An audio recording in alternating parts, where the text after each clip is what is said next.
Even if he is on Twitter, he's still the chief enemy of lying, pomposity, smugness, and groupthink. That's Tucker Carlson. I'd like to be just a miniature version of that, because I want to speak about the issues relating to politics and religion.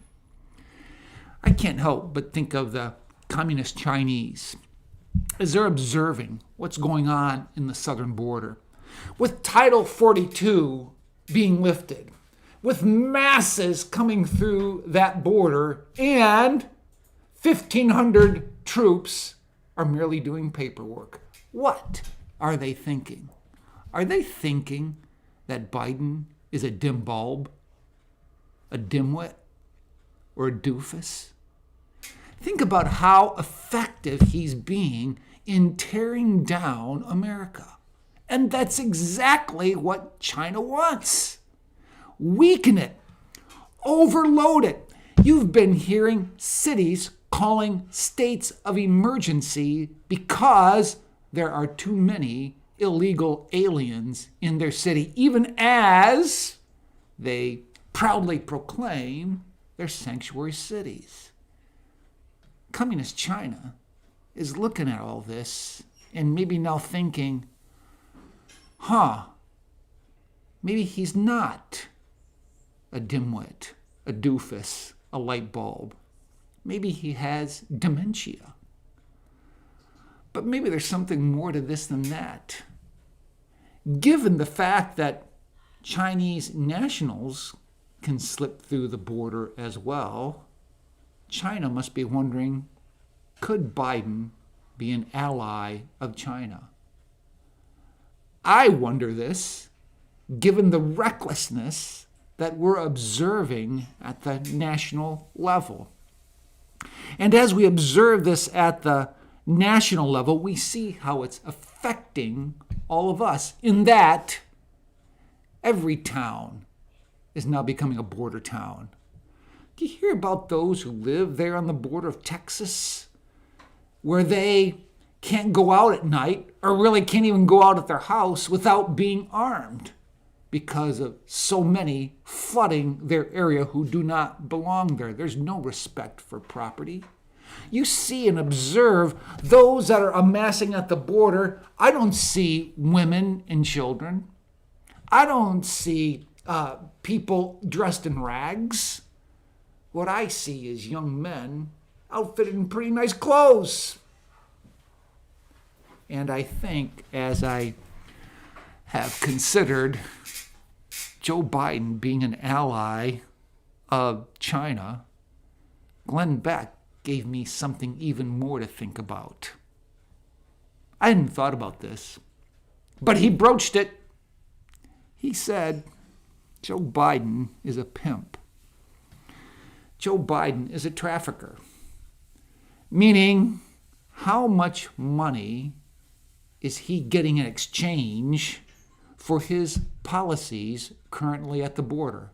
Fentanyl streaming in, and really nothing's being done about it. Call for a complete halt to this illegal immigration. But he hasn't done that. And fentanyl, we see infecting America in much greater ways than these mass shootings the press always likes to talk about. We observe our president conducting himself in a way that made Glenn Beck ask the question, how much is he getting in exchange for the trafficking that's going on, for the pimping that's happening at our border? He's frustrated. And I'm very frustrated too. And I have to ask that question, how much is the Biden family getting exchange for the current policies that they are operating under here in the U.S.? I can't help but think that now, especially as James Comer from Kentucky has just unveiled how much money is involved from all these shell companies set up by Hunter Biden. And money is going out even to the grandchildren of the Bidens. And their company isn't producing anything.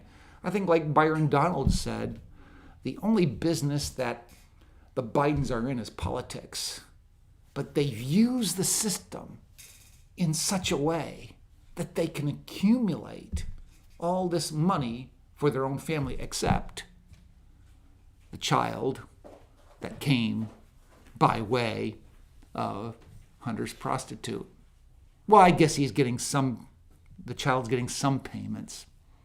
But it's interesting to see how that family makes that child as if that one doesn't even exist. And I doubt if that child gets the cut that the rest of the family is getting. What we see here is total corruption.